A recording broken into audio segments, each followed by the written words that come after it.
Before sunrise, in the coldest stall at Voss Creek Ranch, a 17-year-old boy placed a small bucket of soaked feed beside a horse everyone else had stopped believing in. Cinder barely lifted his head that morning, but Nolan Bell came back the next day, and the day after that. By the time the sun climbed over the low Kentucky hills, Nolan Bell had already been awake for 2 hours. He moved through Voss Creek Boarding Ranch with a broom in one hand and a cracked feed scoop in the other, the way a boy moves when he has learned not to waste steps. At 17, Nolan was tall, but still narrow through the shoulders, with work gloves too big for his wrists, and a brown canvas jacket that had belonged to someone else before it belonged to him. He did not complain about the cold. He did not complain about the mud sucking at his boots. Complaining, his mother often said, did not pay rent. The ranch sat at the edge of a 2-lane road outside a small Kentucky town, where the pastures rolled out in faded winter gold and the fences leaned as if they were tired. In spring, Voss Creek could look almost beautiful. But that morning, under a pale sky and a thin skin of frost, every board, every trough, every rusted gate seemed to carry the weight of unpaid bills. Nolan's job was simple: sweep the aisles, dump the dirty buckets, stack hay, stay out of the way. Harlan Voss, the ranch owner, liked workers who did not ask questions. He was a hard, weathered man in his 60s, with a face browned by decades of sun and a voice that came out flat, as if emotion cost money. He ran the boarding ranch the way some men handled drought, with clenched teeth and short sentences. "Back row needs cleaning," Harlan said that morning, pointing toward the older section of the barn. "Don't take all day." Nolan nodded and pushed the wheelbarrow down the aisle. The main barn held polished saddles, well-fed horses, clean nameplates, and owners who arrived on weekends wearing boots that had never touched real mud. But the back row was different. The boards were warped there. The air smelled older. The light came in through narrow cracks, cutting the dust into thin, golden lines. Most stalls were empty. One was not. Nolan slowed before he reached it. At first he thought the horse inside was simply standing in shadow. Then the animal shifted, and Nolan saw the sharp line of hip bone beneath a dull, gray coat. The gelding's mane hung unevenly along his neck. Patches of rough hair broke the smoothness of his shoulders. His head was low, not in sleep, but in a kind of exhaustion that made the whole stall feel smaller. A faded board beside the door read, "Cinder." Nolan stood still. The horse did not pin his ears. He did not step forward. He did not even fully turn his head. One cloudy gray eye moved just enough to find the boy in the aisle. There was no drama in that look, no plea, no sudden bond, only the tired awareness of a creature that had learned not to expect much from the sound of human boots. Nolan swallowed. The water bucket was not empty, but the water had bits of hay and dirt floating across the surface. The bedding was thin near the back wall. A small pile of dry feed sat untouched in the corner, hard and dusty. Behind him, Harlan's boots struck the aisle. "Don't get hung up on that one," the old man said. Nolan turned. What happened to him? Harlan looked into the stall the way a man looks at a broken gate he cannot afford to fix. "Old trail horse came in bad, didn't come back good."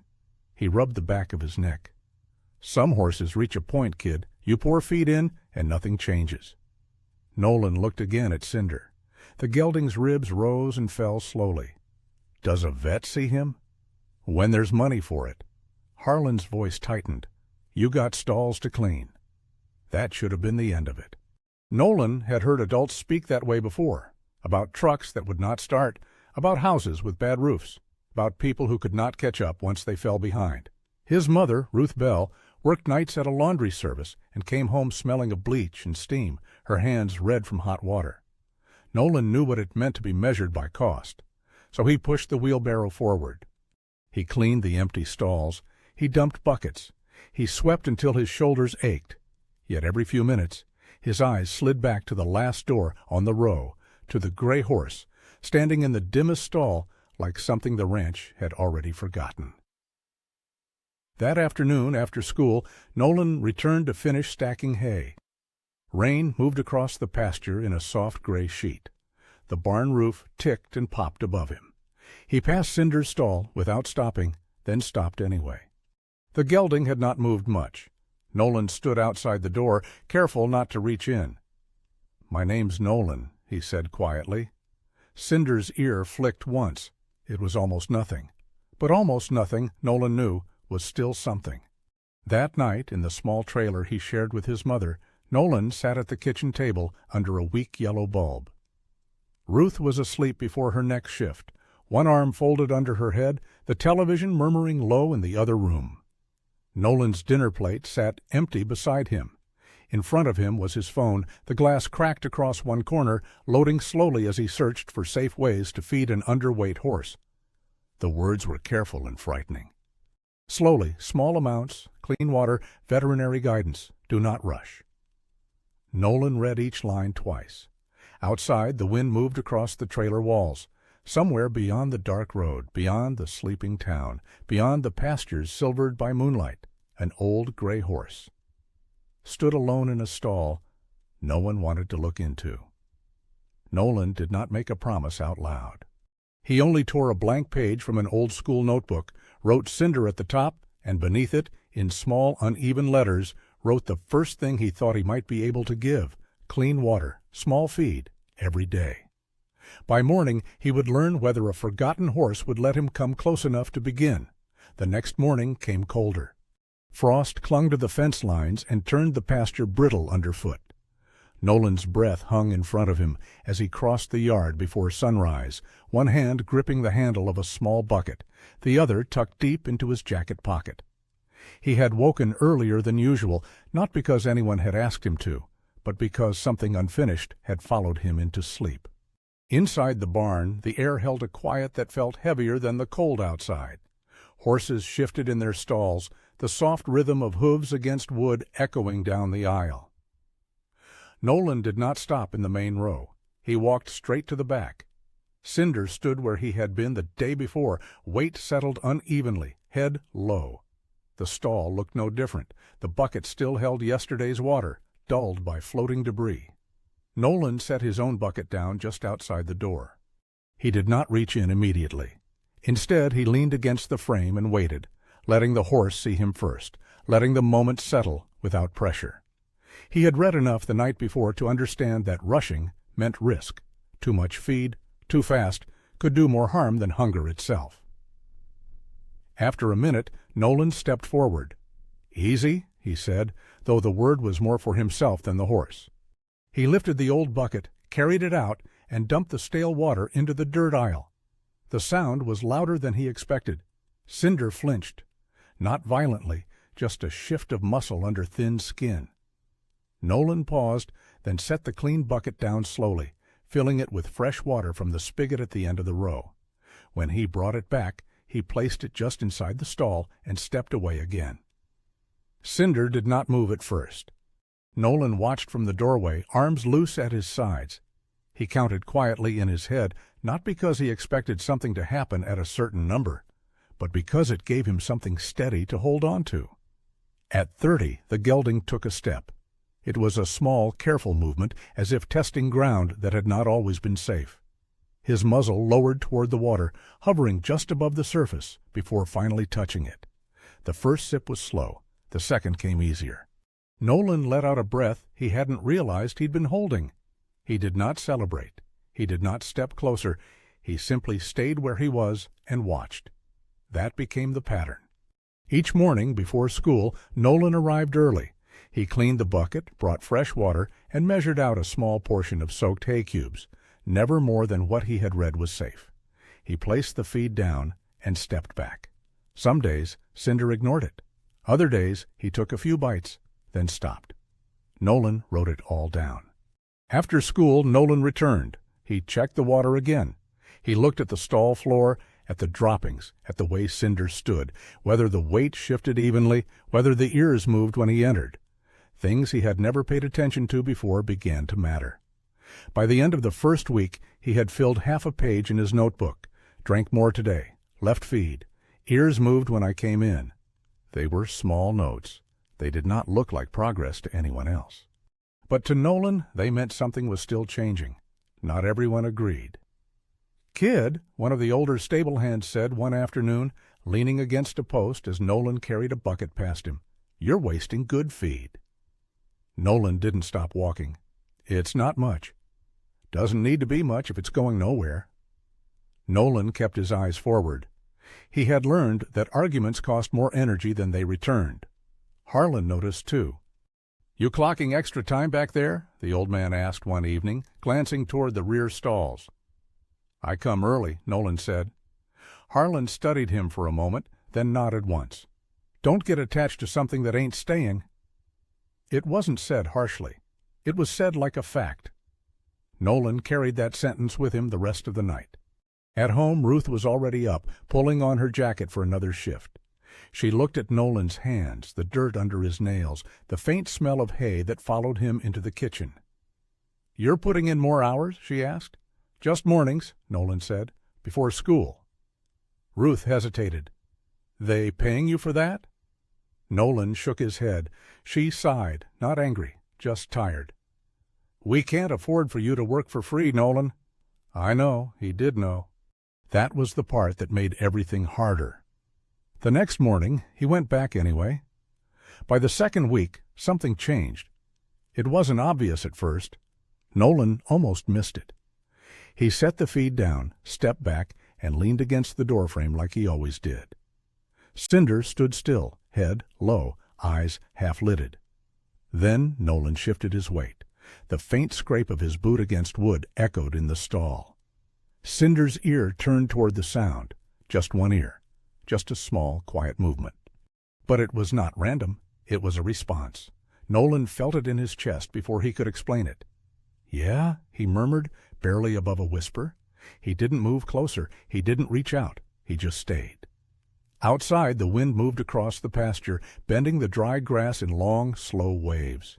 Inside the stall, the gray gelding lowered his head again, this time not as far as before. It wasn't recovery, not yet. But it was the first time Nolan felt that the space between them had shifted, just enough to notice, not enough for anyone else to believe. And that was the problem. Because small changes are easy to ignore. Until the day they aren't. By the time the first thin rain of the season settled over the ranch, Nolan had stopped expecting anything to happen quickly.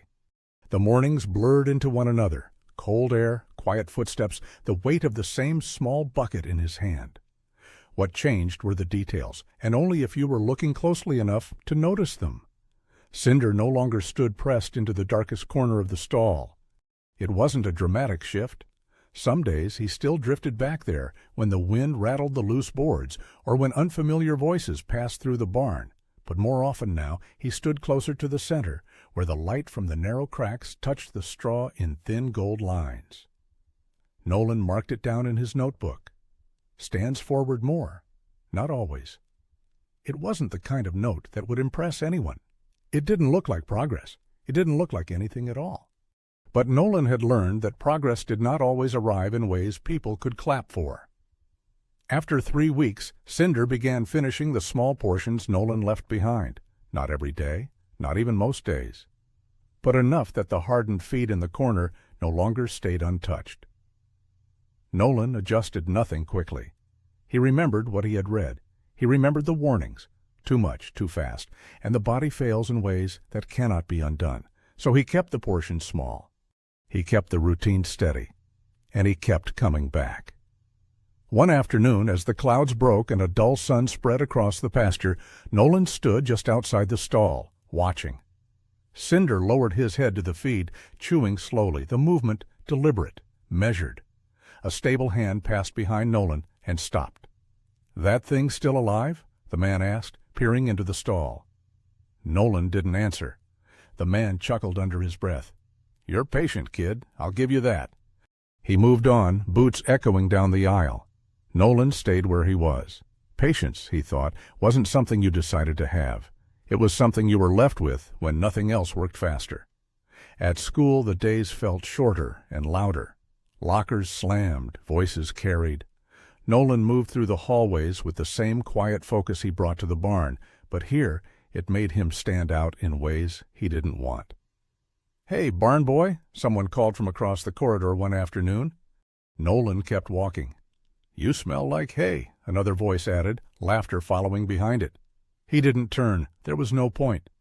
By the time the last bell rang, Nolan was already thinking about the stall at the back of the ranch, about whether the water had stayed clean, whether Cinder had eaten, whether anything had changed. That was where the day felt real. One evening, Ruth sat across from him at the small kitchen table, a cup of coffee cooling in her hands. "You're tired," she said. "I'm fine." She watched him for a moment, then nodded slowly. "You're still going early?" Nolan shrugged. "It doesn't take long." Ruth's eyes softened, but there was worry in them. "Just don't build something in your head that isn't going to last." Nolan didn't answer right away. "I'm not building anything," he said finally. "I'm just showing up." Ruth looked down at her coffee. Sometimes that's the part that hurts the most. The next morning, the rain came harder. Water dripped through a crack in the barn roof, tapping a slow rhythm against the wooden floor. Nolan stepped around the puddle as he reached the back row, setting his bucket down in the same place he always did. Cinder was standing near the front of the stall, closer than before. Nolan noticed it immediately, though he didn't react. He moved through the routine, emptying the old water, refilling the bucket, placing the soaked feed. His movements were steady now, practiced. There was no hesitation left in his hands. When he stepped back, he didn't lean against the frame this time. He stood a little farther away, giving the horse more space. Cinder watched him, not with the distant, unfocused gaze from before. There was something else there now, attention perhaps, not trust, not yet, but awareness sharpened by repetition. The gelding took a step forward, then another. The distance between them closed by inches, not feet. Nolan felt the shift before he fully understood it. He stayed still. Cinder lowered his head toward the feed, but this time he didn't rush. He ate slowly, pausing once, lifting his head just enough to glance toward Nolan again. It was brief, a moment that could have been dismissed if someone had looked away. But Nolan didn't look away. He watched every second of it. Later that week, Dr. Elaine Mercer returned to the ranch. Her truck pulled up in the late afternoon, tires crunching over gravel. Nolan saw her from the far end of the pasture and felt a quiet tension settle into his chest. She moved through the barn with a calm, practiced rhythm, greeting Harlan with a nod before stepping into the back row. When she reached Cinder's stall, she stopped. For a moment, she said nothing. Then she stepped closer, eyes moving over the gelding's frame, the line of his back, the angle of his hips, the way he stood. "Has anyone been adjusting his feed?" she asked. Harlan shook his head. "Not officially." Dr. Mercer glanced toward Nolan. He didn't speak. He didn't need to. She stepped into the stall slowly, giving Cinder space, observing without rushing. The horse shifted, but didn't retreat fully. "That's better than I expected," she said quietly. Harlan crossed his arms. "Better doesn't change what he is." Dr. Mercer didn't argue. She stepped back out, her gaze lingering on the stall a moment longer than necessary. Nolan felt it then, not validation, not yet, but something close to recognition. It wasn't enough to change anything. Not yet. Because outside, beyond the barn walls, the air was turning colder, and in a place where every bale of hay and every hour of labor had a cost, small improvements were still easy to overlook. Until the cold made every decision harder to delay. The wind changed before anyone said the word winter out loud. It came sharper across the pasture, slipping through the gaps in the barn walls and settling into the bones of everything it touched. Nolan felt it first in his hands, fingers stiffening around the bucket handle as he crossed the yard in the early dark. By then the routine had become something he no longer thought about. Water, feed, wait, watch, leave, return. It moved with him the way breathing did, quiet and necessary. Inside the back row, Cinder stood nearer the stall door than he used to. Not every morning, not always, but enough that Nolan no longer felt like he was stepping into a space abandoned by time. He set the bucket down and worked through the motions, slower now, not from uncertainty, but from care. The wood under his boots creaked in familiar places. The metal latch gave the same soft click. Even the sound of water filling the bucket carried a rhythm he had come to trust. Cinder shifted his weight as Nolan stepped back. The gelding's head lifted slightly, higher than it had weeks ago. His coat still carried the dull gray of neglect, but beneath it something steadier held. Nolan didn't reach for him. He had learned enough to know that some things came closer only when you stopped trying to pull them in. Behind him, Boots approached. Harlan. The older man stood at the end of the stall for a moment before speaking, his gaze moving over the horse in a way Nolan hadn't seen before. Not dismissive, not quite convinced, but measuring. "Cold's coming early this year," Harlan said. Nolan nodded. Harlan rubbed his hands together, then glanced toward the open pasture beyond the barn doors. "Feed prices aren't coming down either." There was a pause. Nolan waited. "You know what that means," Harlan added, voice low. Nolan did know. He had grown up hearing numbers spoken in tight voices, rent due dates, gas prices, hours cut short. He understood what it meant when something stopped fitting inside what a person could afford to carry. "What's the plan?" Nolan asked, keeping his tone even. Harlan exhaled slowly. "He doesn't make it through winter here." The words landed without force. That was what made them harder. Nolan looked back into the stall. Cinder had lowered his head again, chewing in that slow, careful way Nolan had come to recognize. There was no awareness in the horse of what had just been decided, no sense of urgency, just the steady rhythm of an animal doing what it could with what it had been given. "When?" Nolan asked. "Soon," Harlan said, "before the first hard freeze." Nolan nodded once. He didn't argue. He didn't raise his voice, because arguing required something he didn't have. Ownership, money, authority. All he had was time, and even that was about to run out. That evening, the trailer felt smaller than usual. Ruth sat across from him, folding a worn shirt, her movements slow from the long hours she had already worked. "You're quiet," she said. Nolan stared at the table. "They're moving him." Ruth didn't ask who, she knew. "When?" "Before it gets colder." She set the shirt down, pressing her hands flat against the fabric as if smoothing something that wouldn't stay still. "I'm sorry," she said. Nolan shook his head. "It's not your fault." "I didn't say it was." She paused. "But I know that look." He didn't respond. Ruth leaned back in her chair. "You can't hold everything up by yourself, Nolan." "I'm not trying to," he said, though the words didn't feel complete. She studied him for a moment, then nodded slowly. "Then what are you doing?" Nolan took a breath. "I'm just not stopping." Ruth's expression softened, but the worry didn't leave. "Sometimes things end anyway." Nolan looked up at her. "Then I want to know I didn't walk away first." The next morning came colder still. A thin layer of frost coated the edges of the water troughs, cracking softly as Nolan broke it apart with the back of his hand. His fingers stung as he filled the bucket, but he didn't slow down. Inside the stall, Cinder turned his head before Nolan even reached the door. It was the first time, not a full movement, not a greeting, but a clear response to Nolan's presence, timed with the sound of his steps. Nolan stopped. He let the moment pass without marking it, without writing it down yet. Some things felt too fragile to turn into words too quickly. He finished the routine, stepping back once more. Cinder moved forward sooner this time. The distance between them closed again, not in a straight line, but in a quiet curve. Step, pause, step. Nolan stood still. The gelding lowered his head to the feed, then lifted it again, just slightly, angling toward Nolan's shoulder before returning to eat. Close. Not contact, but closer than before. That was enough. Later that day, Dr. Elaine Mercer returned. Her truck arrived just after noon, tires grinding over the frozen gravel. Nolan saw it from the far end of the barn and felt the tension settle into him again, heavier now, more defined. This wasn't a routine visit. This was a decision. Inside, the barn held a different kind of silence. Harlan stood near the office doorway, arms crossed.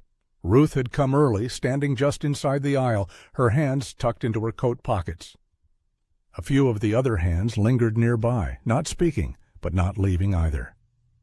Dr. Mercer walked straight to the back row. She paused outside Cinder's stall, taking in the scene before stepping forward.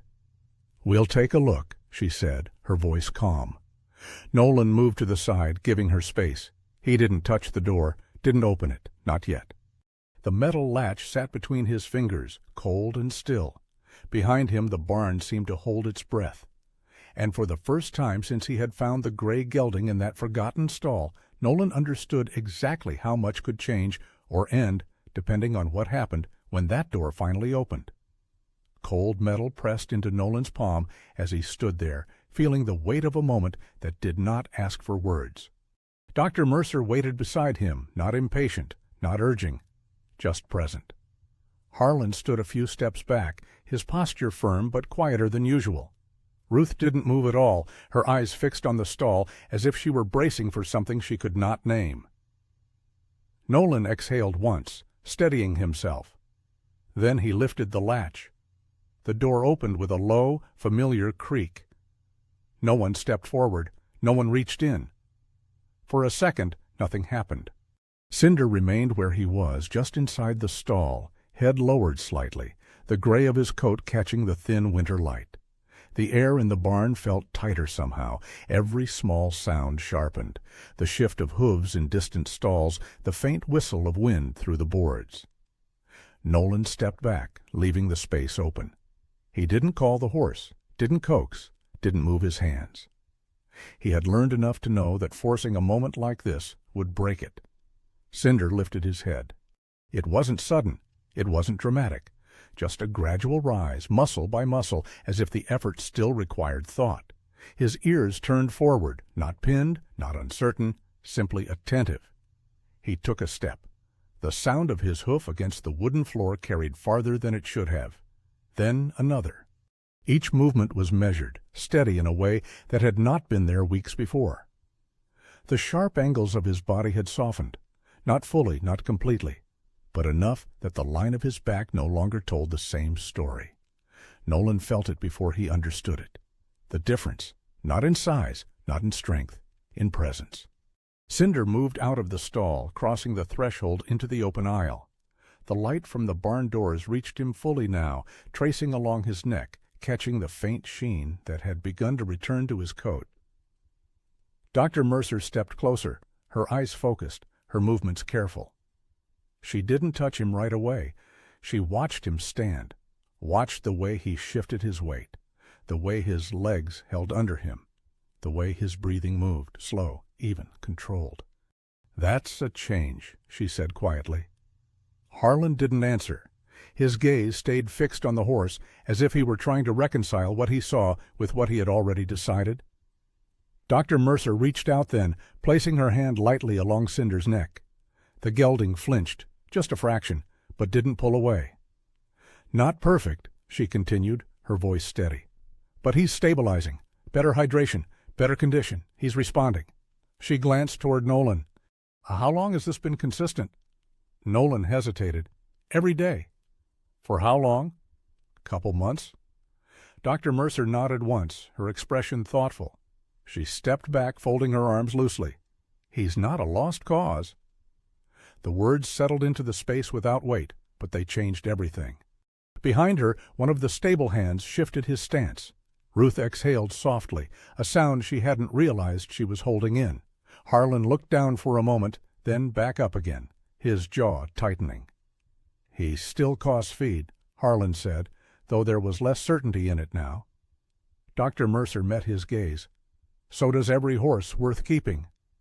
Silence followed, not the empty kind, the kind that asks for a decision. Harlan's eyes moved from Cinder to Nolan. To the boy's hands, red from cold, rough from work, to the stall behind them, cleaner than it had been, to the small notebook sticking out of Nolan's jacket pocket. "What's that?" he asked. Nolan pulled it out slowly and handed it over. Harlan flipped through the pages. Dates, notes, measurements that weren't exact but were careful. Observations written in short lines, each one marking something small that had not been ignored. He closed the notebook and handed it back. "You've been tracking all this?" Nolan nodded. Harlan looked at Cinder again. The horse stood in the aisle now, not leaning, not retreating, just standing. alive in a way that couldn't be argued away. Harlan let out a breath. "All right," he said finally. It wasn't loud. It didn't need to be. "We keep him." Nolan didn't react right away. The words took a second to settle, to move from sound into meaning. "On one condition," Harlan added. Nolan looked up. "You keep doing what you've been doing, but you do it right. Under her," he nodded toward Dr. Mercer, "guidance." Dr. Mercer gave a small, approving nod. Nolan swallowed. "Yes, sir." Harlan stepped back, giving the space back to the boy and the horse. "He's yours to manage, not yours to own. Don't confuse the two." "I won't." Cinder shifted then, a small movement that drew Nolan's attention back. The gelding stepped closer, not by much, just enough. His head lowered slightly, not in exhaustion this time, but in something quieter. He paused near Nolan's shoulder, and then, slowly, almost carefully, he let his muzzle rest there. The contact was light, brief, but real. Nolan didn't move, didn't reach up, didn't turn. He just stood, letting the moment exist without trying to shape it into something bigger. Around them, the barn returned to its usual sounds, boots on wood, distant horses shifting, wind pressing against the walls. But something had changed. Not suddenly, not loudly, just enough. Later, as the sun climbed higher and the frost began to melt from the fences, Nolan led Cinder out toward the edge of the pasture. Not far, just to the fence line. The ground was uneven, but Cinder walked it without faltering, each step placed with care, but with strength behind it now. Nolan walked beside him, not pulling, not guiding, just holding the lead rope loosely in his hand. The field stretched out ahead of them, winter bare but open. Cinder stopped at the fence, lifting his head toward the horizon. Nolan followed his gaze. For a moment, neither of them moved. And in that stillness, there was no need to measure what had changed. It was already there. Some transformations don't arrive in a single moment you can point to. They build quietly, day after day, in the space between effort and patience, until one morning you realize something has been given back that no one thought would return. What do you think mattered more for Cinder? What Nolan gave him each day, or the fact that he never stopped coming back? This story reminds us that real change rarely comes from sudden miracles. It comes from consistency, from learning, from showing up even when no one is watching, and especially when no one believes it will matter. If this story stayed with you, consider leaving your thoughts below and follow the channel for more quiet, powerful journeys like this. Stories that don't rush but stay. If this story stayed with you, share your thoughts below. And don't forget to like and subscribe to Horse Heart Healing for more meaningful stories.